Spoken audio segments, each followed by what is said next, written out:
Everyone, welcome to Savita Nisu YouTube channel. ನಾನು ನಿಮ್ಮ ಸವಿತಾ. ಬನ್ನಿ, ನಾನು ಇವತ್ತೊಂದು ಪಲ್ಯ ರೆಸಿಪಿ ಮಾಡೋಣ ಅಂತ ಇದ್ದೀನಿ. ಬೆಳಗ್ಗೆ ಆದ್ರೆ ಏನು ಪಲ್ಯಗಳು ಮಾಡಬೇಕು, ದೋಸೆ, ಚಪಾತಿ, ರೊಟ್ಟಿ ಇಂಥದೆಲ್ಲ ಮಾಡ್ತಾ ಇರ್ತೀವಿ. ಪಲ್ಯಗಳೇನು ಅಂತ ಅದಕ್ಕೆ ನಾನು ವಾರದಲ್ಲಿ ಒಮ್ಮೆನಾದ್ರೂ ಒಂದು ಆಗ್ಲಿಕ್ಕ ಪಲ್ಯನ ಮಾಡಿ ಅಂತ ಹೇಳೋದಕ್ಕೆ ಇಷ್ಟಪಡ್ತೀನಿ. ಯಾಕೆ ಅಂತಂದ್ರೆ ನಮ್ಮ ಬಾಡಿ ಒಳಗೆ ಇರತಕ್ಕಂಥ ಏನಾದರೂ ಒಂದು ಜಂತುಳಾಗಿರ್ಬೋದು, ಕೆಲವೊಂದು ಬ್ಯಾಕ್ಟೀರಿಯಾಸ್ ಇರುತ್ತೆ, ಅದನ್ನೆಲ್ಲ ಕಿಲ್ ಮಾಡೋ ಅಂಥ ತರಕಾರಿ ಅಂತಂದರೆ ಆಗ್ಲಕಾಯಿ.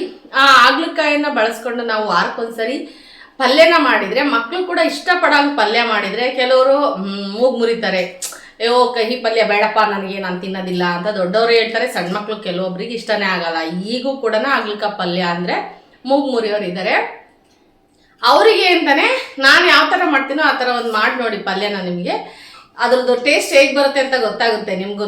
ಒಂದು ಸ್ವಲ್ಪನೂ ಇದು ಆಗ್ಲಿಕ್ಕ ಪಲ್ಯ ಅಂತ ಅನ್ಸೋದೇ ಇಲ್ಲ. ಆ ರೀತಿಯಾಗಿ ನಾನೊಂದು ಆಗ್ಲಿಕ್ಕ ಪಲ್ಯ ರೆಸಿಪಿ ಮಾಡ್ತಾ ಇದ್ದೀನಿ. ಬನ್ನಿ, ಅದಕ್ಕೆ ಏನೆಲ್ಲ ಇಂಗ್ರೀಡಿಯೆಂಟ್ಸ್ ತಗೊಂಡಿದ್ದೀನಿ ಅಂತೇಳಿ ಒಂದ್ಸರಿ ನೋಡ್ಕೊಂಡು ಬರೋಣ. ನೋಡಿ, ನಾನಿಲ್ಲಿ ವಿಡಿಯೋ ಮಾಡ್ತಾ ಇದ್ದೀನಿ. ನನಗೆ ಕಿಟಕಿಯಿಂದ ಬೆಳಕು ತುಂಬ ಪಾಸ್ ಆಗೋದ್ರಿಂದ ನನ್ನ ಫೇಸು ಅಷ್ಟು ನೀಟಾಗಿ ಕಂಡಿಲ್ಲ. ಇಂಟ್ರೊಡ್ಯೂಸ್ ಮಾಡೋ ಅಂಥ ಫೇಸ್ ವಿಡಿಯೋ ಅಡ್ಜಸ್ಟ್ ಮಾಡ್ಕೊಳ್ಳಿ. ಇವಾಗ ನಾನು ಸ್ವಲ್ಪ ಬೆಳಕನ್ನ ಅವಾಯ್ಡ್ ಮಾಡ್ಕೊಂಡು ಮಾಡೋದಕ್ಕೆ ವಿಡಿಯೋನ ಪ್ರಯತ್ನ ಮಾಡ್ತಾ ಇದ್ದೀನಿ. ಬನ್ನಿ, ಇವಾಗ ನಾನೇನು ರೆಸಿಪಿ ಮಾಡ್ತಾ ಇದ್ದೀನಿ ಅದನ್ನು ಮಾಡೋಣ. ನಾನು 1/4 kg ಹಾಗಲಕಾಯಿ ತಗೊಂಡಿದ್ದೀನಿ. ಹಾಗೆ 1-3 ಟೊಮೆಟೊ ತಗೊಂಡಿದ್ದೀನಿ. ಟೊಮೆಟೊ ಜಾಸ್ತಿ ಇದ್ರೆ ಬಳಸಿರಿ, ತೊಂದರೆ ಇಲ್ಲ, ಚೆನ್ನಾಗಿರುತ್ತೆ. ಹಾಗೆ 1-2 ದಪ್ಪ ಈರುಳ್ಳಿನ ಚಿಕ್ಕದಾಗಿ ಕಟ್ ಮಾಡಿ ಇಟ್ಕೊಂಡಿದ್ದೀನಿ. ಹಾಗೆ 1 ಬಟ್ಲು ಕಾಯಿ ತುರಿ ತಗೊಂಡಿದ್ದೀನಿ. ಒಗ್ಗರಣೆಗೆ ಕರಿಬೇವು ತಗೊಂಡಿದ್ದೀನಿ, ಬೆಳ್ಳುಳ್ಳಿ ತಗೊಂಡಿದ್ದೀನಿ, ಸಾಸಿವೆ ತಗೊಂಡಿದ್ದೀನಿ, ಜೀರಿಗೆ, ಅರಿಶಿನ ತಗೊಂಡಿದ್ದೀನಿ. ಹಾಗೆ ವಿಷ ಮತ್ತು ಕಹಿ ಮುರಿಯೋದಕ್ಕೆ ಬೆಲ್ಲ ತಗೊಂಡಿದ್ದೀನಿ. ಹಾಗೇನೆ ಮನೇಲಿ ಮಾಡಿದಂಥ ಸಾಂಬಾರ್ ಪುಡಿ ತಗೊಂಡಿದ್ದೀನಿ. ಹಾಗೆ ಅಚ್ಕಾರದ ಪುಡಿ ತಗೊಂಡಿದ್ದೀನಿ. ರುಚಿಗೆ ತಕ್ಕಷ್ಟು ಉಪ್ಪನ್ನ ಬಳಸ್ತಾ ಇದ್ದೀನಿ. ಬನ್ನಿ, ಇದನ್ನೆಲ್ಲ ಬಳಸ್ಕೊಂಡು ನಾನೊಂದು ಪಲ್ಯ ಮಾಡ್ತಾ ಇದ್ದೀನಿ. ಫಸ್ಟ್ ನಾನು ಆಗ್ಲಕಾಯನ್ನ ಫ್ರೈ ಮಾಡ್ಕೊತೀನಿ ಆಯಿಲ್ ಹಾಕೊಂಡು. ಬನ್ನಿ, ಇವಾಗ ಆಗ್ಲಕಾಯನ್ನ ಫ್ರೈ ಮಾಡ್ಕೊಳ್ಳೋಣ. ಒಂದು ಫ್ಯಾನನ್ನ ಇಟ್ಟಿದ್ದೀನಿ. ಈ ಬಾಣಲೆಗಳು ಪಾತ್ರೆಗಳಲ್ಲಾದ್ರೆ ಬೇಗ ಫ್ರೈ ಆಗಲ್ಲ. ಈ ಪ್ಯಾನ್ಗಳಾದ್ರೆ ಸ್ವಲ್ಪ ಚೆನ್ನಾಗಿ ರೋಸ್ಟಾಗಿ ಫ್ರೈ ಮಾಡ್ಕೊಳಕ್ ಚೆನ್ನಾಗಿರುತ್ತೆ. ಆ ಹಸಿ ಅಂಶ ಎಲ್ಲ ಹೋಗೋ ಥರ ನಾವು ಒಂದು ಫ್ರೈ ಮಾಡ್ಕೊಳ್ಳೋಣ ಇದನ್ನ ಆಗ್ಲಕಾಯನ್ನ.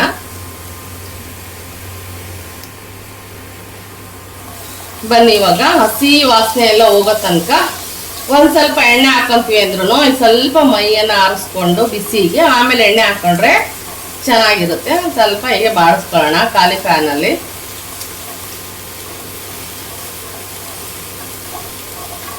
ಇವಾಗ ಆಯಿಲನ್ನು ಹಾಕೊಳ್ಳೋಣ. ಒಂದು 2-3 ಟೇಬಲ್ ಸ್ಪೂನ್ ಹಾಕ್ಕೊಂಡು ನಾವು ಫ್ರೈ ಮಾಡ್ಕೊಳ್ಳೋಣ.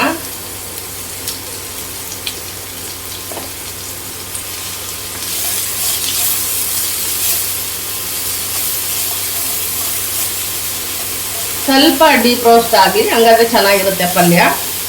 ಯಾವುದೇ ಕಹಿ ಮತ್ತು ವಿಷದ ಅಂಶ ಎಲ್ಲ ಹೋಗಿರುತ್ತೆ. ಇನ್ನು ನಿಮಗೆ ಭಾಳ ಮಾಡ್ತೀವಿ, ನಮಗೆ ಬೇಗ ಪಲ್ಯ ತಿನ್ನಕ್ಕೆ ಸಿಗಬೇಕು ಅಂತ ಹೇಳಿದ್ರೆ, ಒಂದು ಪಕ್ಷ ಬೆಳಗ್ಗೆ ತಿಂತೀವಿ ಅಂದರೆ ನೈಟ್ ಮಾಡಿದ್ರೆ ಆಗ್ಲಿಕ್ಕ ಪಲ್ಯ ಬೆಳಗ್ಗೆ ತಿನ್ನಕ್ಕೆ ತುಂಬ ರುಚಿಯಾಗಿರುತ್ತೆ. ಅದರಲ್ಲಿರೋ ಕಹಿ ಅಂಶ ಸ್ವಲ್ಪ ಕಮ್ಮಿ ಆಗಿರುತ್ತೆ. ಹಾಗೂ ಮಾಡ್ಬೋದು ನೀವು.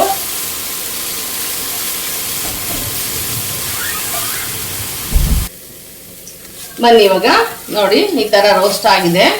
ಇನ್ನೂ ಬೇಕಂದರೆ ರೋಸ್ಟ್ ಮಾಡ್ಕೊಂಡ್ರೆ ಇನ್ನೂ ಚೆನ್ನಾಗೇ ಇರುತ್ತೆ. ನಾನಿಲ್ಲಿ ಈ ಥರ ಮಾಡ್ಕೊಂಡಿದ್ದೀನಿ. ನಾನು ಇವತ್ತು ಇದನ್ನು ಚಪಾತಿಗೆ ಮಾಡ್ತಾ ಇದ್ದೀನಿ. ಗ್ರೇವಿನೂ ಆಗಬೇಕು ನನಗೆ. ಫ್ರೀ ಪಲ್ಯ ಹಂಗೆ ಅಂದರೆ ಉದುದ್ರಾಗಿ ಮಾಡ್ಕೋಬೇಕು ಅಂದ್ರೂ ಮಾಡ್ಕೋಬೋದು. ನಾನಿಲ್ಲಿ ಗ್ರೇವಿ ಸಮೇತ ನಾನು ಒಂದು ಆಗ್ಲಿಕ್ಕ ಪಲ್ಯನ ಮಾಡ್ತಾ ಇದ್ದೀನಿ. ನೋಡಿ, ಮತ್ತೆ ಇದನ್ನ ತೆಗಿಯೋದೇನು ಬೇಡ, ಫ್ಯಾನಲ್ಲೇ ಒಗ್ಗರಣೆ ಮಾಡ್ಕೊಳ್ಳೋಣ. ನೋಡಿ, ಈ ಥರ ಫ್ರೀ ಮಾಡಿಕೊಂಡು ಮಧ್ಯಕ್ಕೆ ಜಾಗ ಮಾಡಿಕೊಂಡ್ರೆ ನೀವು ಇಲ್ಲೇ ಒಗ್ಗರಣೆ ಮಾಡ್ಕೋಬೋದು. ಬನ್ನಿ, ಇವಾಗ ಒಗ್ಗರಣೆ ಮಾಡೋಣ ಆಗ್ಲಿಕಾಯಿ ಪಲ್ಯಕ್ಕೆ. ನೋಡಿ, ಎಣ್ಣೆ ಹಾಕ್ತಾ ಇದ್ದೀನಿ. ಸ್ವಲ್ಪ ಜಾಸ್ತಿನೇ ಇರಲಿ ಎಣ್ಣೆ. ಹಾಗೇನೆ ಇದಕ್ಕೆ ಸಾಸಿವೆ ಹಾಕೋಣ. ಹಾಗೆ ಜೀರಿಗೆ ಹಾಕೋಣ.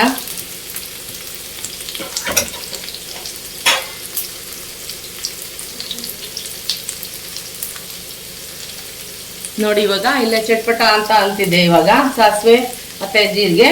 ಇವಾಗ ಫಸ್ಟ್ ನಾನು ಏನು ಕರಿಬೇವು ತಗೊಂಡಿದ್ನಲ್ಲ ಅದನ್ನ ಹಾಕೋಣ. ನೋಡಿ, ಹಾಗೆ ಬೆಳ್ಳುಳ್ಳಿ ಹಾಕೋಣ. ತುಂಬ ಟೇಸ್ಟಿಯಾಗಿರುತ್ತೆ ಈ ಥರ ಒಂದೊಂದ್ಸರಿ ಪಲ್ಯಗಳಿಗೆ ಬೆಳ್ಳುಳ್ಳಿ ಒಗ್ಗರಣೆ ಕೊಟ್ಟರೆ. ಹಾಗೆ ನಾನು ಇದಕ್ಕೆ ಈರುಳ್ಳಿ ಹೆಚ್ಕೊಂಡಿದ್ನಲ್ವ ಅದನ್ನು ಕೂಡ ಹಾಕ್ತಾ ಇದ್ದೀನಿ ನೋಡಿ. ಇವಾಗ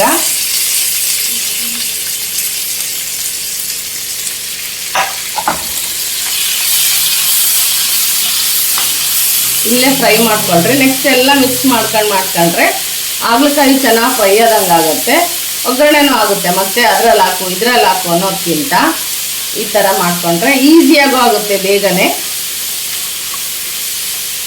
ನೋಡಿ ಇವಾಗೆಲ್ಲ ಇದಷ್ಟು ಮಿಕ್ಸ್ ಮಾಡ್ಕೊಂಬಿಡಿ. ಈ ಥರ ಮಧ್ಯಕ್ಕೆ ತೊಗೊಂಬಂದ್ಬಿಟ್ರೆ ಅದ್ರ ಜೊತೆಗೆ ನೀಟಾಗೆ ಫ್ರೈ ಆಗುತ್ತೆ ಹಾಗಲಕಾಯಿ ಕೂಡ. ನೋಡ್ತಾ ಇರ್ಬೋದು ನೀವು. ಇನ್ನು ನೀವು ಕುಕ್ಕರಲ್ಲಿ ಮಾಡ್ಕೊಳ್ಳೋದಾದರೆ ಒಂದು ಸ್ವಲ್ಪ ಎಲ್ಲ ಒಗ್ಗರಣೆ ಎಲ್ಲ ಮಾಡಿಬಿಟ್ಟು ವೆಯ್ಟ್ರನ್ನ ಎತ್ತಿ ಹಾಗೆ ಅವೆಲ್ಲೇ ವಿಜಲ್ ಹಾಕ್ದಂಗೆ ಬಾಯ್ಲ್ ಮಾಡಿದರೆ ತುಂಬಾ ಚೆನ್ನಾಗಾಗುತ್ತೆ ಪಲ್ಯ.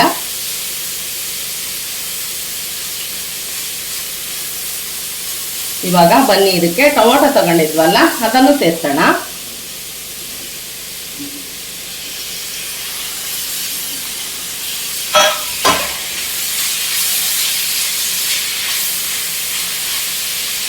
ಇವಾಗ ಟೊಮೆಟೊ ಸ್ಮ್ಯಾಶ್ ಆಗಬೇಕು ಅಂದರೆ ಏನು ಮಾಡಬೇಕು, ಸ್ವಲ್ಪ ಅರಿಶಿನ ಹಾಕಬೇಕು, ಜೊತೆಗೆ ಉಪ್ಪನ್ನು ಹಾಕಬೇಕು.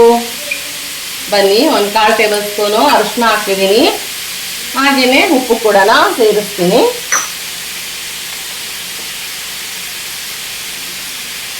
ಅರ್ಧ ಸ್ಪೂನು ಉಪ್ಪು ಹಾಕಿದ್ದೀನಿ. ಆಮೇಲೆ ರುಚಿಗೆ ಎಷ್ಟು ಬೇಕೋ ಅಷ್ಟು ಹಾಕೊಳ್ಳೋಣ. ಇವಾಗ ಇದಕ್ಕೊಂದು ಚೆನ್ನಾಗಿರೋ ಫ್ರೈ ಕೊಟ್ಟು ನೆಕ್ಸ್ಟ್ ನಾವು ಬೇರೆ ಇಂಗ್ರೀಡಿಯೆಂಟ್ಸ್ಗಳನ್ನೂ ಸೇರಿಸೋಣ. ಇದು 10-15 ನಿಮಿಷದೊಳಗೆ ಆಗುವಂಥ ಪಲ್ಯ. ತರಕಾರಿ ಎಲ್ಲ ಹೆಚ್ಚಿ ರೆಡಿ ಇಟ್ಕೊಂಡ್ರೆ ಇದಕ್ಕೊಂದು ಲಿಡ್ಡನ್ನು ಕ್ಲೋಸ್ ಮಾಡಿ ಒಂದು 5 ನಿಮಿಷ ಇದು ಚೆನ್ನಾಗಿ ಫ್ರೈ ಆಗಲಿ, ಹಾಗೆ ಬೇಯಲಿ ಒಳಗೆ.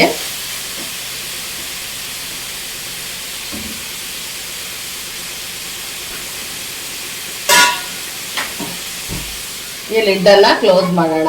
ಒಂದು 5 ನಿಮಿಷ ಹಾಗೆ ಫ್ರೈ ಆಗಲಿ.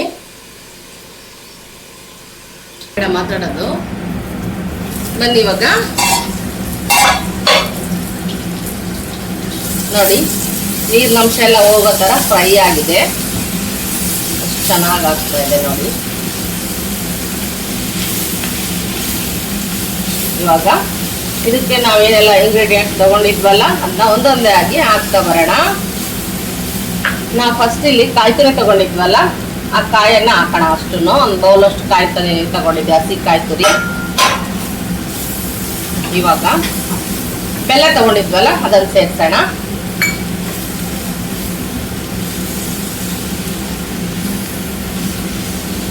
ಜೊತೆಗೆ ಅಚ್ಕಾರದ ಪುಡಿ, ನಾನಿಲ್ಲಿ ಹಸಿಮೆಣಸಿನ್ಕಾಯಿ ಯೂಸ್ ಮಾಡ್ತಾ ಇಲ್ಲ, ಅಚ್ಕಾರದ ಪುಡಿನೇ ಹಾಕ್ತಾ ಇದ್ದೀನಿ. ಇವಾಗ 1 ಟೇಬಲ್ ಸ್ಪೂನ್ ಅಥವಾ 1.5 ಟೇಬಲ್ ಸ್ಪೂನ್ ನೀವು ಖಾರ ಹೆಂಗೆ ತಿಂತೀರಾ ಅನ್ನೋದ್ರ ಮೇಲೆ ತಗೊಳ್ಳಿ. ಹಾಗೆಯೇ ನಾನು ಮನೇಲಿ ಸಾಂಬಾರು ಮಾಡೋ ಅಂಥ ಮಸಾಲ ಪೌಡರು ಇಲ್ಲಿ 1.5 ಟೇಬಲ್ ಸ್ಪೂನ್ ಅಷ್ಟು ನಾನು ಹಾಕ್ತಾ ಇದ್ದೀನಿ. ನೋಡಿ ಈ ಥರ ಎಷ್ಟು ಚೆನ್ನಾಗಾಗುತ್ತೆ.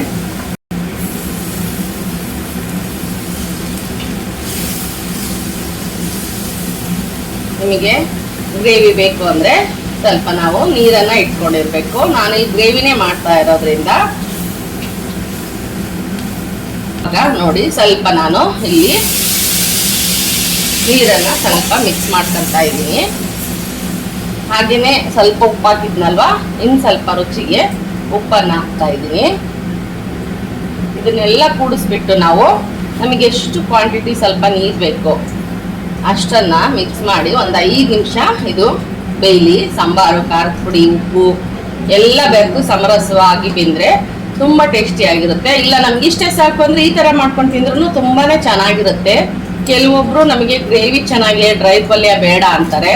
ಅಂಥವ್ರಿಗೆ ನಾನು ಮಾಡ್ತಾ ಇರೋದು, ನಮ್ಮ ಮನೇಲಿ ಒಬ್ರು ಇದ್ದಾರೆ ಆ ಥರ, ಅವ್ರಿಗೂ ಗ್ರೇವಿನೇ ಇರಬೇಕು. ಹಾಗಾಗಿ ನಾನು ಸ್ವಲ್ಪ ಇಲ್ಲಿ ನೀರನ್ನು ಯೂಸ್ ಮಾಡಿ ನಾನು ಒಂದು 5 ನಿಮಿಷ ಇದನ್ನು ಬೇಯೋದಕ್ಕೆ ಬಿಡ್ತೀನಿ. ಈಗ ಆಲ್ರೆಡಿ ಮುಕ್ಕಾಲು ಫೈನಲಿ ಮುಗಿತಾನೆ ಬಂತಿದ್ದು. ಒಂದು 5 ಮಿನಿಟ್ಸು ಇದು ಚೆನ್ನಾಗೆ ಬೇಯಲಿ. ಲಿಡ್ಡನ್ನ ಕ್ಲೋಸ್ ಮಾಡೋಣ. ಸ್ವಲ್ಪ ಚಿಕ್ಕದಾದ ಉರಿ ಇಡೋಣ.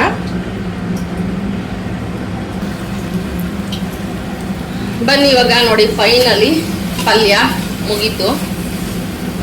ಇವಾಗ ಸ್ಟವ್ ಅನ್ನು ಆಫ್ ಮಾಡೋಣ. ಸ್ವಲ್ಪ ತಣ್ಣಗಾಗ್ಲಿ, ಅಷ್ಟರೊಳಗೆ ಚಪಾತಿ ಎಲ್ಲ ಉಚ್ಕೊಳ್ಳೋಣ. ಟೇಸ್ಟ್ ಹೇಗೆ ಬಂದಿದೆ ಪಲ್ಯದ್ದು ಅಂತ ಹೇಳ್ತೀನಿ ನಾನು ನಿಮಗೆ. ನೋಡಿ ಈ ಥರ ಪಲ್ಯ ಆಗುತ್ತೆ.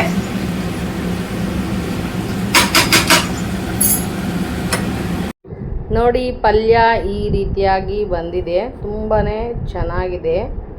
ಹಾಗೆ ಟೇಸ್ಟಿನೂ ಕೂಡ ತುಂಬಾ ಚೆನ್ನಾಗಿರುತ್ತೆ. ಬನ್ನಿ ನೋಡೋಣ.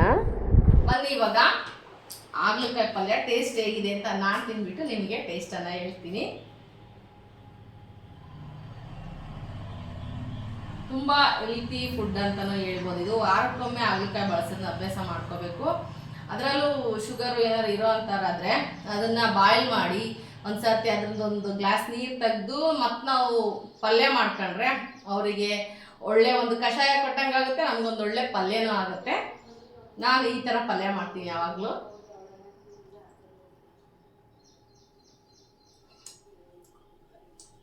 ನಾನು ಮಾಡಿದ್ದೀನಿ ಅಂತ ಹೇಳೋದಿಲ್ಲ, ಇದು ಹಾಗಲಕಾಯಿ ಪಲ್ಯ ಅಂತ ಅನ್ಸೋದೇ ಇಲ್ಲ.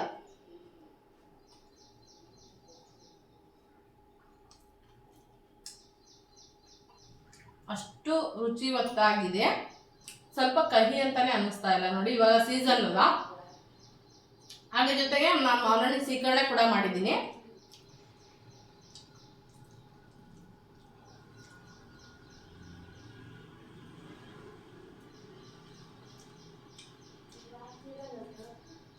ಸಖತ್ತು ಟೇಸ್ಟಿಯಾಗಿದೆ, ಈಸಿಯಾಗೂ ಇರುತ್ತೆ, ತುಂಬ ಚೆನ್ನಾಗಿರುತ್ತೆ, ಮತ್ತು ಕಹಿ ಆಗಲ್ಲ. ನಾನು ಮಾಡಿರೋ ಮೆಥಡಲ್ಲಿ ಮಾಡಿ ಒಂದ್ಸರ್ತಿ ಟ್ರೈ ಮಾಡಿ. ಸುಳ್ಳು ಹೇಳ್ತೀನೋ ನಿಜ ಹೇಳ್ತೀನೋ ಅಂತ ಗೊತ್ತಾಗುತ್ತೆ ನಿಮಗೆ.